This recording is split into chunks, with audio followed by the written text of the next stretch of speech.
La semaine du 8 au 12 septembre 2025 dans Demain nous appartient s'ouvre sur un événement d'une ampleur inédite, une véritable onde de choc qui dépasse de loin les drames personnels et les intrigues policières auxquelles les téléspectateurs sont habitués. Tout commence dans une atmosphère festive et solidaire.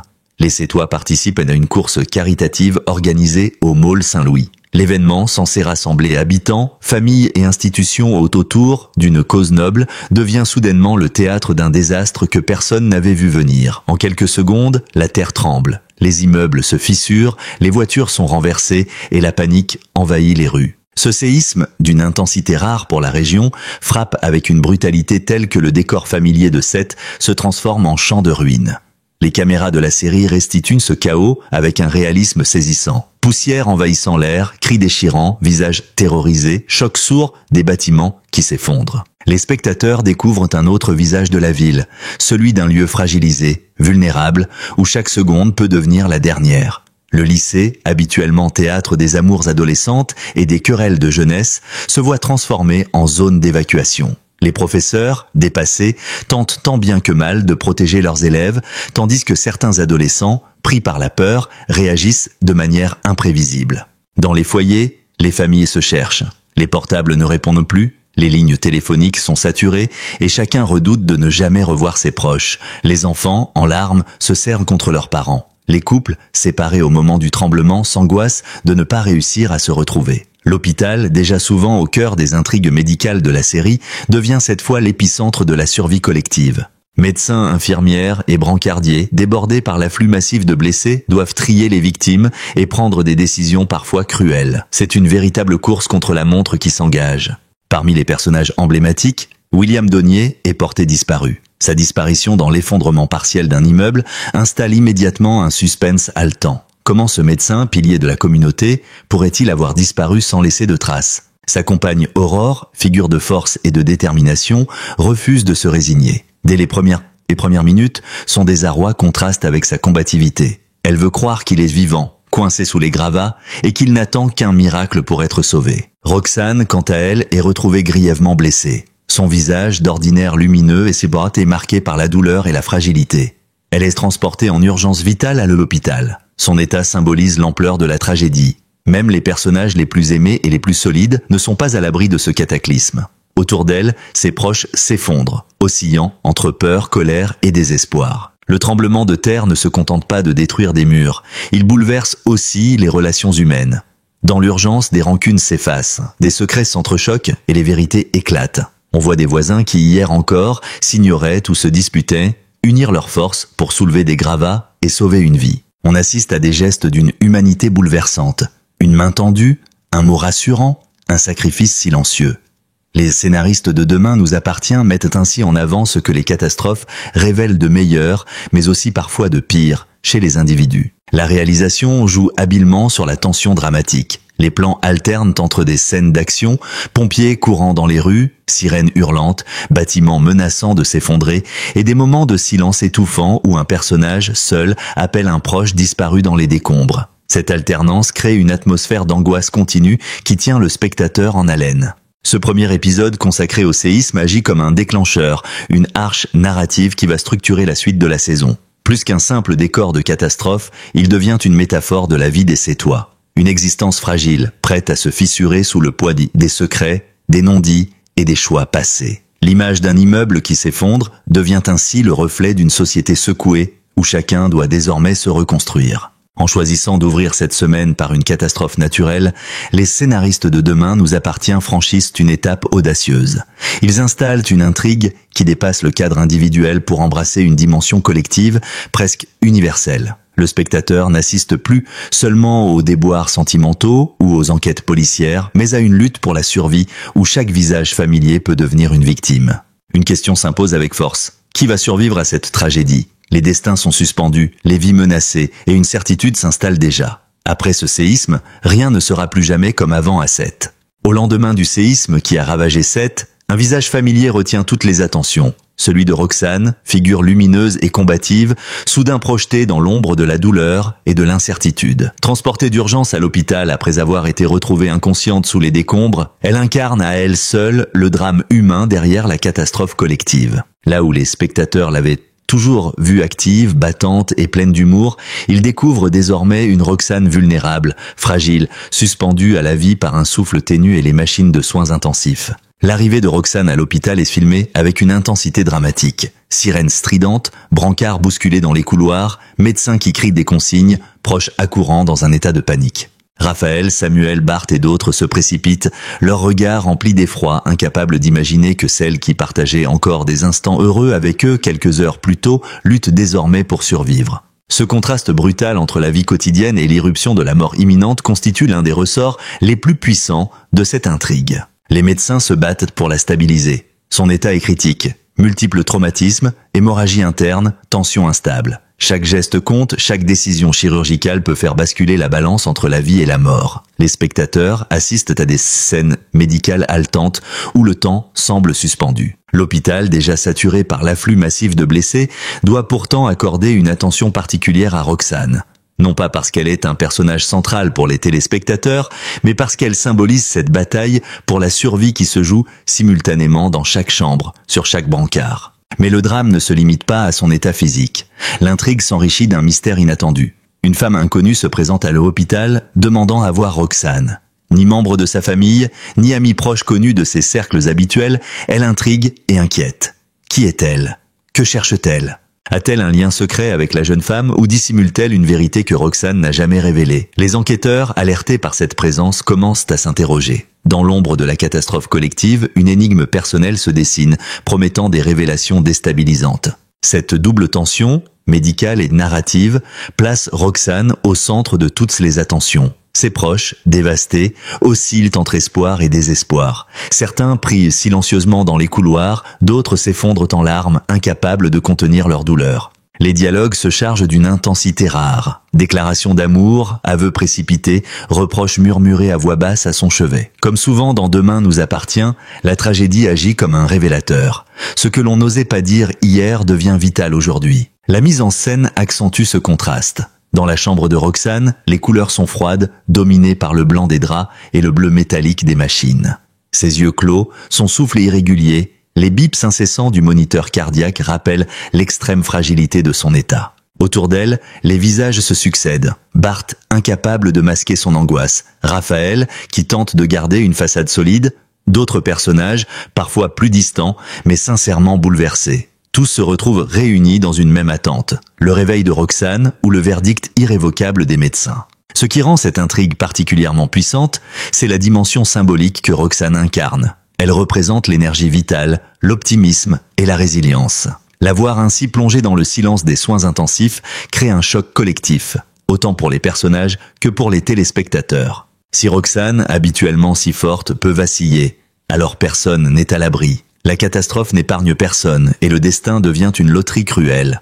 Dans les prochains épisodes, l'état de Roxane va osciller dangereusement, alimentant un suspense constant. Les médecins y annoncent des phases critiques, des rechutes, des améliorations fragiles. Chaque pas vers la guérison est suivi d'une menace de rechute. Les proches, épuisés nerveusement, vivent au rythme de ces annonces médicales, incapables de se projeter vers un avenir certain. Et dans l'ombre, la question persiste. Que voulait la mystérieuse femme qui s'est présentée à l'hôpital? Son apparition est-elle un simple hasard ou bien une clé pour comprendre une partie cachée de la vie de Roxane? Ce fil narratif, encore discret, promet d'ébranler autant ses proches que les spectateurs. Ainsi, le destin de Roxane dépasse son seul cas personnel. Il devient une métaphore de la ville tout entière. Blessée, à terre, mais pas encore vaincue. Suspendue entre la vie et la mort, elle cristallise l'angoisse de tous, mais aussi l'espoir d'une renaissance. Le spectateur, plongé dans cette attente insupportable, sait que sa survie ou sa disparition redéfinira profondément les équilibres de Demain nous appartient. Au cœur de la catastrophe qui secoue Seth, un autre visage familier devient le symbole d'une angoisse insoutenable, celui de William Daunier. Médecin respecté, père de famille et figure de stabilité, il se retrouve porté disparu dans les heures qui suivent le séisme. Alors que les secours s'activent dans toute la ville, son absence plonge ses proches dans une spirale de peur et d'incertitude. Chaque minute qui passe renforce la crainte qu'il soit coincé, seul, quelque part sous les gravats, à lutter pour respirer. William n'est pas un personnage anodin. Depuis son arrivée dans la série, il a toujours incarné la rationalité, la compétence et l'équilibre. Le voir réduit au silence, absent de l'écran, devient un ressort dramatique puissant. Si même le médecin, celui qui sauve d'habitude les autres, peut disparaître, c'est que la catastrophe n'épargne vraiment personne. Les auteurs jouent habilement sur cette inversion des rôles. Celui qui soigne devient le blessé invisible. Celui qui rassure habituellement les familles devient l'objet de toutes les inquiétudes. C'est Aurore, son épouse, qui prend immédiatement le rôle de pilier dans cette tempête émotionnelle. Policière aguerrie, habituée aux enquêtes et aux drames humains, elle est pourtant dévastée par l'idée de perdre son mari. Mais son désespoir se transforme rapidement en détermination. Elle refuse d'accepter l'idée d'un décès. Elle veut croire qu'il est en vie quelque part, piégé mais encore sauvé par une poche d'air ou par une chance improbable. Ses dialogues avec ses collègues et les secouristes sont chargés d'une intensité bouleversante. Tant que vous n'avez pas retrouvé son corps, il est vivant, répète-t-elle comme un mantra. Les pompiers, dirigés par le commandant incarné par Théo Kerfridin, multiplient les interventions. Les scènes de recherche sont filmées comme une véritable course contre la montre. Décombres instables, risque d'effondrement, silence oppressant où l'on tend l'oreille pour espérer un signe, un cri, un battement. Les caméras s'attardent sur les visages marqués par la fatigue et l'angoisse, donnant aux spectateurs l'impression de partager l'effort collectif. Ambroise Michel, dans le rôle d'Arthur Verger, pompier volontaire, prend une place particulière dans ces opérations. Jeune, déterminé, parfois imprudent, il symbolise cette nouvelle génération de héros qui ne reculent devant rien pour sauver une vie. Pendant ce temps, la famille de William vit des heures d'angoisse. Ses enfants sont dévastés, oscillant entre larmes et espoir. Les dialogues dans le foyer deviennent de véritables scènes de confession. Chacun se remémore un souvenir, une parole, un geste du médecin, comme pour le retenir encore un peu dans le présent. La maison d'Augnier, d'habitude lieu de stabilité, se transforme en un espace hanté par l'absence et le doute. La disparition de William soulève également une autre question. Quelles seraient les conséquences de sa mort pour l'ensemble de la communauté sétoise ? En tant que médecin, il est une figure centrale non seulement pour sa famille, mais aussi pour ses patients, ses collègues et plus largement pour la ville. Sa disparition mettrait en péril l'équilibre de nombreux personnages. Cet enjeu collectif amplifie le drame. Sauver William, ce n'est pas seulement sauver un homme, c'est préserver un repère, une colonne vertébrale de Seth. Narrativement, les scénaristes exploitent au maximum la tension autour de cette absence. Contrairement à Roxane, dont l'état peut être observé à l'hôpital, William est invisible. Son sort repose uniquement sur les recherches, les hypothèses et les espoirs. Cette invisibilité accentue la peur du pire. Le spectateur, tout comme les personnages, imagine les pires scénarios. Est-il blessé, conscient, suffocant sous les gravats, ou déjà parti, emporté par la brutalité du séisme? L'incertitude devient insupportable. Certaines scènes marquantes mettent en lumière le courage d'Aurore. Dans l'un des moments les plus poignants, elle se rend sur le site de l'effondrement et refuse de quitter les lieux malgré le danger. Elle participe elle-même aux recherches, fouillant, appelant son mari à travers les pierres, espérant une réponse. Ses collègues tentent de la retenir, mais elle incarne cette idée qu'en amour, on ne recule pas face à l'impossible. En parallèle, les habitants de Seth s'organisent. Des volontaires rejoignent les équipes de secours, tandis que d'autres apportent nourriture, vêtements ou réconfort aux familles touchées. Cette solidarité contraste avec le désespoir, rappelant que même dans la tragédie, des élans de fraternité surgissent. Mais la tension reste permanente. À tout moment, un nouvel effondrement peut piéger sauveteurs et survivants. La disparition de William s'inscrit donc comme un point de bascule narratif. Elle met en avant la vulnérabilité des piliers, la fragilité des équilibres familiaux et la nécessité de l'espoir dans l'adversité. Chaque jour qui passe rapproche les personnages de la vérité, mais aussi du risque que cette vérité soit insupportable à entendre. Une image domine, celle d'Aurore, agenouillée au milieu des décombres, les mains couvertes de poussière, les yeux rougis par les larmes mais brillants d'une détermination farouche. William est peut-être invisible, mais son absence résonne plus fort que n'importe quelle présence. Et le spectateur, suspendu à cette quête, n'a qu'une seule question en tête. Sera-t-il retrouvé vivant ? Au-delà des destins personnels de Roxane et William, le séisme qui a frappé Seth transforme la ville entière en un théâtre de chaos où chaque habitant devient, malgré lui, acteur d'un drame collectif. Ce n'est plus seulement une série de destins isolés que Demain nous appartient met en scène, mais bien une fresque humaine où solidarité, peur et héroïsme se confrontent dans un tourbillon d'événements. Très vite après la secousse, les autorités locales organisent les premières mesures d'urgence. Le lycée, lieu habituellement consacré aux intrigues adolescentes, se mouait en centre d'évacuation improvisé. Les élèves, choqués, cherchent leur famille dans la cohue. Certains professeurs, malgré leurs propres frayeurs, se révèlent d'un courage admirable. Ils organisent les sorties, rassurent les plus jeunes et prennent des initiatives qui sauvent des vies. Les dialogues au sein de l'établissement soulignent la tension. D'un côté, l'instinct de survie, de l'autre, la responsabilité collective. Des adolescents comme Lizzie ou Jack se distinguent par leur bravoure, allant chercher leurs camarades coincés dans les couloirs, malgré les risques d'effondrement supplémentaires. À l'hôpital, le chaos est encore plus saisissant. Les urgences débordent, les brancards s'entassent dans les couloirs, les médecins opèrent parfois dans des conditions précaires. La lumière vacille à cause des coupures électriques et certains blocs doivent être alimentés par des générateurs. Le personnel soignant, déjà éreinté par la succession de drames qui jalonnent la vie de Seth, redouble d'efforts. Les spectateurs découvrent une facette héroïque des personnages médicaux, souvent secondaires dans l'intrigue, mais qui deviennent ici essentiels. Infirmières courageuses, internes épuisés mais dévoués, chirurgiens concentrés au milieu du tumulte. Les pompiers sont, sans surprise, au premier plan. Menés par le commandant incarné par Theo Kerfridin, ils déploient un courage sans faille. Casque enfoncé sur la tête, lampes, torches allumées, ils se lancent dans des sauvetages périlleux. Chaque intervention était filmée comme une scène haletante. Un mur qui menace de s'effondrer, une victime coincée dont la respiration s'amenuise, une équipe qui hésite entre continuer l'opération ou battre en retraite pour sauver ses propres vies. C'est là que se révèle la dimension dramatique la plus puissante. Sauver une personne peut signifier mettre en danger plusieurs sauveteurs, et les décisions doivent être prises en quelques secondes. Dans cette ambiance, des personnages secondaires prennent une ampleur inattendue. Arthur Verger, pompier volontaire, illustre cette idée que les héros ne portent pas toujours d'uniforme depuis longtemps. Sa détermination à fouiller les décombres, même au prix de sa sécurité, inspire ses camarades et impressionne les habitants. On le voit rassurer une enfant piégée sous un pan de mur, lui parler doucement pour l'empêcher de céder à la panique, et finalement réussir, avec l'aide de ses collègues, à la sortir vivante. Ces scènes bouleversantes incarnent ce que la série veut transmettre. L'héroïsme du quotidien, discret, obstiné, mais d'une puissance immense. En parallèle, les rues de Seth offrent un spectacle apocalyptique. Bâtiments fissurés, voitures renversées, fumée noire qui s'élève d'incendies incontrôlés. Les habitants errent, certains hagards, d'autres blessés, cherchant leurs proches ou appelant désespérément à l'aide. Les figurants, nombreux, donnent une densité particulière à ces scènes, rappelant que derrière les héros connus des téléspectateurs, ce sont des centaines de vies anonymes qui basculent. La caméra s'attarde parfois sur un vieil homme assis sur un trottoir tenant dans ses bras un animal blessé, ou sur une mère serrant son bébé contre elle, couverte de poussière mais vivante. Ces détails rendent la catastrophe terriblement réaliste. La solidarité devient l'un des fils conducteurs de cette arche. Ceux qui hier encore se disputaient ou se méfiaient les uns des autres s'unissent face à la menace. On voit des voisins autrefois indifférents s'entraider, partager de l'eau sao, prêter un téléphone, offrir un abri temporaire. La tragédie efface, au moins momentanément, les rancunes et les rancunes personnelles. C'est une leçon de résilience et de fraternité que la série choisit de mettre en avant, en soulignant que dans les pires moments, l'humanité reprend le dessus. Mais ce chaos collectif ne va pas sans tension. Certains, profitant de la confusion, tentent de détourner l'attention ou de dissimuler leurs fautes.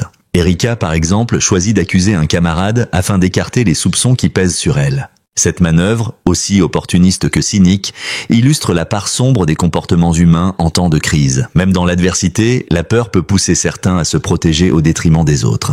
Les épisodes insistent enfin sur la symbolique de ce séisme. Au-delà de la destruction matérielle, ils révèlent les forces et les failles de chacun. Ceux qui paraissaient fragiles se révèlent courageux. Ceux qui semblaient solides s'effondrent sous le poids de la peur. Le spectateur est invité à réfléchir à cette question universelle. Face à une catastrophe imprévue, comment réagirions-nous ? Serions-nous des victimes passives, des héros improvisés ou des calculateurs froids ? En élargissant la focale à toute la communauté, il montre que la tragédie ne se réduit pas à quelques destins individuels, mais qu'elle est une épreuve commune où chaque geste compte. Les Sétois, bouleversés, découvrent que la survie n'est pas qu'une affaire de force physique, mais aussi de solidarité, de courage et parfois de sacrifice. À Seth, la poussière est à peine retombée que les vérités, elles, se soulèvent. Le séisme n'a pas seulement fissuré les façades, il a fait craquer les carapaces, délier les langues, dévoiler des pans entiers de vies soigneusement tenues à l'abri des regards. Dans les couloirs du lycée transformé en centre d'accueil, à l'hôpital saturé où Roxane lutte encore, dans les rues où les sirènes se répondent, les confidences éclatent comme des répliques sismiques, courtes, brutales, imprévisibles. Et chaque aveu, chaque accusation déplace un peu plus l'épicentre du drame vers l'intime. Au lycée, la tension atteint un point de non-retour. Erika, fragilisée par une faute qu'elle refuse d'assumer, choisit la voie la plus dangereuse, détourner l'attention. Profitant du désordre et de l'émoi, elle dénonce un élève dont la présence au moment des évacuations lui offre un alibi tout trouvé. Le geste est froid, presque clinique. Elle sait que les adultes, exténués, ont besoin d'un coupable pour restaurer un semblant d'ordre. Et pendant quelques heures, son récit s'impose. L'adolescent devient le bouc émissaire idéal, l'ombre commode sur laquelle canaliser l'angoisse collective. Les regards se durcissent, les murmures enflent, les réseaux s'embrasent. Mais la mécanique de l'injustice n'est jamais totalement huilée. Une professeure conteste, un camarade s'indigne, une surveillante se rappelle un détail qui cloche. Au moment précis où Erika affirme avoir vu le garçon dans l'LB, l'intéressé aidait à transporter des blessés vers la cour. Les premières contradictions fissurent la fable. Et dans cette brèche s'engouffre l'exigence de vérité. L'établissement, miroir d'une société en crise, rejoue ses lignes de fracture. Discipline contre bienveillance, suspicion contre solidarité, peur contre courage. La série montre ici comment, sous la pression, une communauté peut vaciller vers l'arbitraire, puis, dans un sursaut, tenter de se redresser.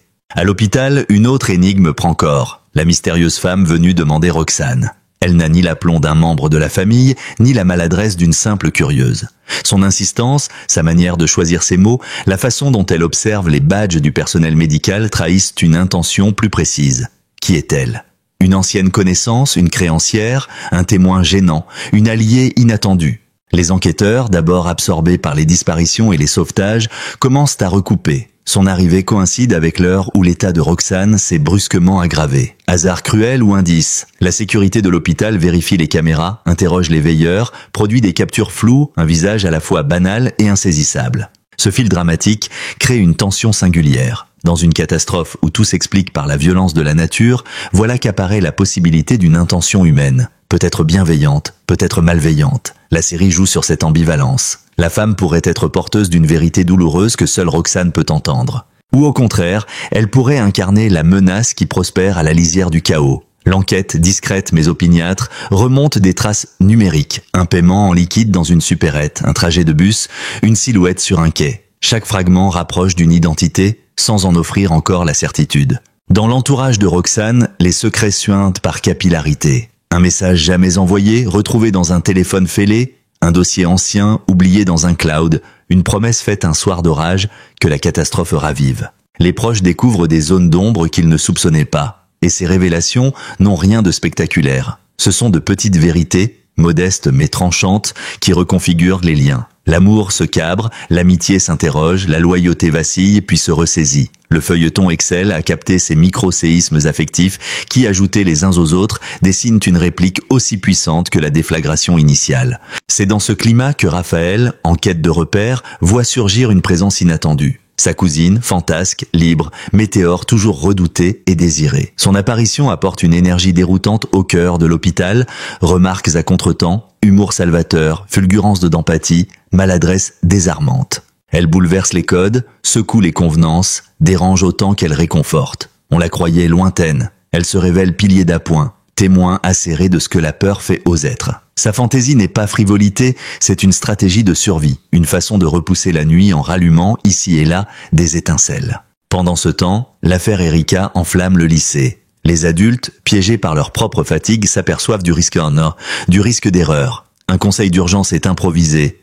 L'élève accusé, blême mais digne, expose son itinéraire, photos et messages à l'appui. D'autres jeunes confirment. L'édifice de l'accusation s'effondre, reste Erika, face à son mensonge. La série choisit la complexité plutôt que la sanction expéditive. Ce geste n'est pas seulement l'indice d'un cynisme, mais celui d'une peur panique, d'un besoin de détourner d'elle une lumière trop crue. Les adultes prennent acte, réparer sans broyer, comprendre sans excuser. Dans un monde en ruine, la justice ne peut être que patiente. La police, de son côté, connecte les points. La mystérieuse visiteuse de l'hôpital, une ancienne adresse liée à Roxane, un nom de jeune fille, entendu par un infirmier, un badge temporaire utilisé de manière irrégulière. Les pistes se resserrent. On entrevoit une histoire de dettes affectives, de rendez-vous manqués, de lettres jamais postées. Et l'on comprend qu'au cœur même des catastrophes collectives, les drames les plus déterminants restent parfois les plus minuscules. Une parole gardée, une rencontre différée. Un secret porté trop longtemps. À mesure que ces vérités remontent, la ville respire autrement. La peur demeure, mais elle se double d'une lucidité. Les Sétois savent désormais que l'épreuve ne s'arrête pas avec les secours. Elle se prolonge dans le tissage délicat des responsabilités, des pardons,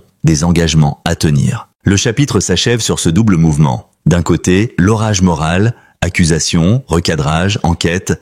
De l'autre, la promesse ténue d'une reconstruction fondée sur des vérités reconnues. Sous les gravats des mensonges, des passages s'ouvrent. Et la question, obstinée, persiste. Jusqu'où faudra-t-il descendre dans la mémoire de chacun pour ramener à la surface ce qui peut encore être sauvé? Les jours qui suivent le séisme s'installent comme une longue traversée entre deux rives. Celle de l'espoir, fragile mais nécessaire, et celle du désespoir, lourd et omniprésent. Dans chaque rue de Sète, dans chaque couloir de l'hôpital, dans chaque salle de classe improvisée en centre d'accueil, cette dualité se vit, se lit sur les visages, se murmure dans les dialogues. Les habitants oscillent sans cesse entre la joie de voir un proche sauvé et la douleur insupportable de constater qu'un autre ne reviendra jamais. L'hôpital devient le cœur battant de ce va-et-vient émotionnel. C'est là que les familles se pressent dans l'attente d'une nouvelle. Les médecins annoncent parfois une amélioration, un blessé stabilisé, une opération réussie, une respiration retrouvée. Les proches, soulagés, se prennent dans les bras, pleurent de joie, et en pleurs de joie remercient les soignants. Mais c'est le temps, quelques instants plus tard, dans la chambre voisine, une autre famille s'effondre en apprenant la mort d'un être aimé. Le même couloir résonne de deux cris opposés, celui du soulagement et celui du chagrin. La mise en scène insiste sur ce contraste, alternant des plans serrés sur des sourires humides de larmes et des visages pétrifiés par la douleur. Le destin de Roxane illustre parfaitement cette oscillation. Après avoir été entre la vie et la mort, son état connaît des hauts et des bas constants. Une heure, les médecins annoncent une légère amélioration. L'heure suivante, son cœur flanche et le pronostic redevient incertain. Ses proches vivent au rythme de ces montagnes russes médicales, incapables de savoir si l'avenir leur offrira un miracle ou une tragédie. Les dialogues autour d'elle deviennent des prières modernes. « Tiens bon, Roxane, tu ne peux pas nous laisser, on a encore besoin de toi. » Les spectateurs, eux, partagent cette attente insoutenable, suspendue au même battement irrégulier du moniteur cardiaque. Dans la ville, les secours poursuivent leur travail titanesque. Chaque découverte est une loterie cruelle. Parfois un survivant, recroquevillé mais vivant. Parfois un corps inanimé, trop longtemps resté coincé sous les décombres. L'une des scènes les plus marquantes de la semaine met en lumière la mort d'un Sétois emporté par la montée des eaux dans un parking souterrain. Les pompiers, arrivés trop tard, ne peuvent que constater l'irréparable. Cette séquence glace le spectateur. Elle rappelle que les dangers du séisme ne s'arrêtent pas à la secousse initiale. Les répliques, les inondations, les fragilités des bâtiments créent des menaces permanentes. Pour Roy Domer, l'attente devient un supplice. William n'a toujours pas été retrouvé, et chaque jour sans nouvelles accentue le poids du désespoir. Pourtant, elle refuse de céder. Son visage, creusé par la fatigue, reste tendu par la volonté. Elle encourage les pompiers, relance les recherches, supplie qu'on continue à fouiller telle zone, qu'on ne néglige pas tel indice. Sa détermination est contagieuse. Autour d'elle, collègues et amis se refusent à l'abandonner dans son combat. Aurore devient le visage de cette lutte obstinée contre la fatalité. Dans ce climat, les habitants de Sète redécouvrent la valeur de chaque instant. Ceux qui ont retrouvé leurs proches s'agrippent à eux avec une intensité nouvelle. Les couples se réconcilient, les amis se promettent de ne plus se perdre de vue, des secrets longtemps gardés sont révélés, comme si chacun sentait qu'il n'y a plus de temps à perdre. Les scénaristes de Demain nous appartient exploitent à merveille cette atmosphère.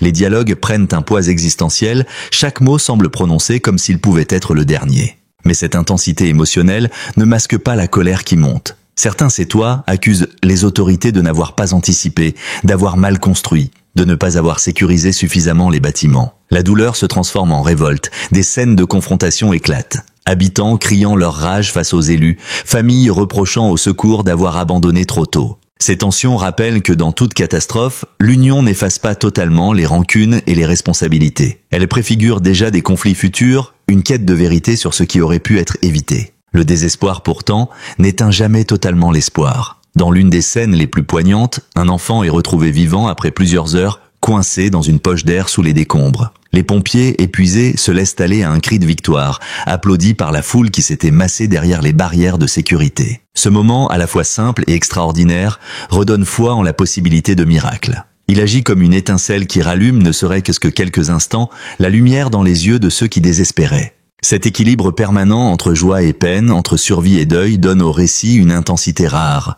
Le spectateur, à l'image des Sétois, ne peut se reposer. À chaque instant, la tragédie peut basculer vers l'espoir, et l'espoir retomber dans la tragédie. Cette instabilité émotionnelle devient la véritable toile de fond de la semaine.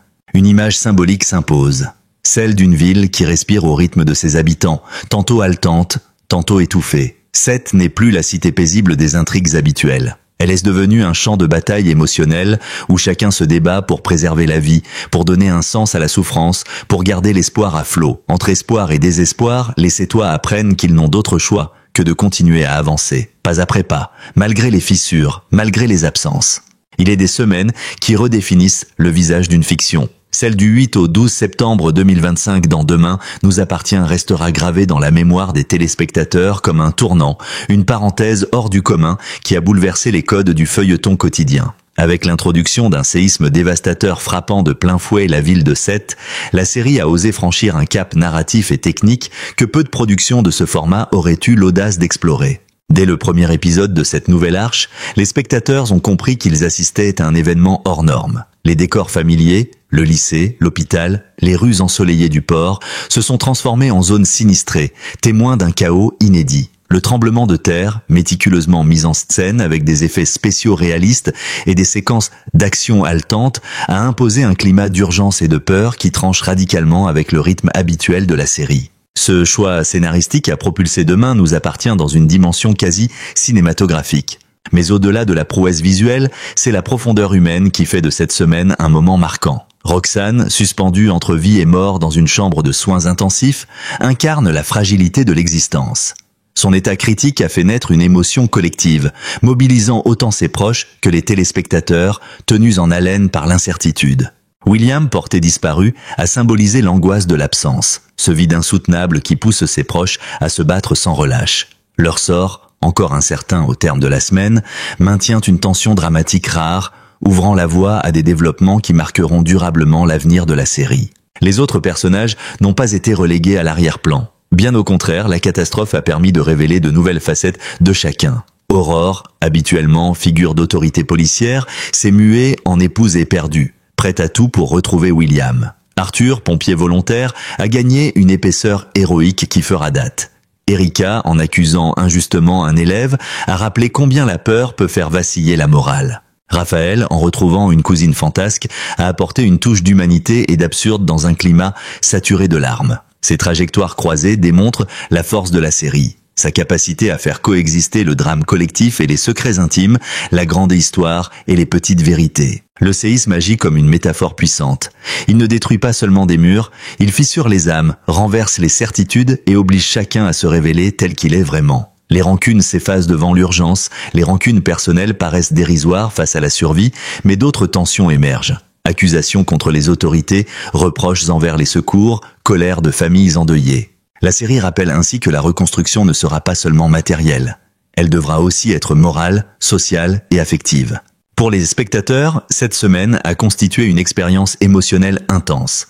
Chaque épisode a offert son lot de chocs. La secousse initiale, la découverte de Roxane grièvement blessée, l'absence inquiétante de William, la mort d'un Sétois dans un parking inondé, l'apparition mystérieuse d'une femme liée à Roxane, autant de rebondissements qui, loin de se succéder mécaniquement, ont construit un crescendo dramatique savamment orchestré. Les fins d'épisodes, toujours en suspens, ont redoublé l'impatience du public, créant un véritable phénomène d'attente et de discussion sur les réseaux sociaux. D'un point de vue narratif, les scénaristes ont réussi un coup de maître, utiliser une catastrophe naturelle pour reconfigurer les relations entre les personnages et ouvrir de nouvelles pistes scénaristiques. Le sort de William et de Roxane reste en suspens, mais déjà les conséquences du séisme s'annoncent multiples. Traumatisme psychologique, révélation de secrets enfouis, naissance de nouvelles solidarités ou au contraire fractures irréversibles. Ce tremblement de terre est bien plus qu'un arc narratif. Il est un point de bascule. Dans l'histoire de Demain nous appartient, cette semaine fait figure de jalon. Elle prouve que le feuilleton quotidien, souvent cantonné à des intrigues sentimentales ou policières, peut aussi s'aventurer sur le terrain du grand spectacle et du récit catastrophe sans perdre son essence. Les téléspectateurs ne regardent pas seulement une ville s'effondrer. Ils assistent à la mise à nu d'une communauté confrontée à l'imprévisible et contrainte de se réinventer. En clôture de cette séquence, une certitude s'impose. Après ce séisme, rien ne sera plus jamais comme avant. Les destins des Sétois sont désormais marqués par cette épreuve collective. Chacun, qu'il ait survécu, perdu un proche ou révélé une part cachée de lui-même, devra apprendre à vivre avec les fissures laissées par la catastrophe. Demain nous appartient n'a pas seulement raconté une semaine de fiction. Elle a offert une parabole universelle sur la fragilité des vies et la force de la résilience.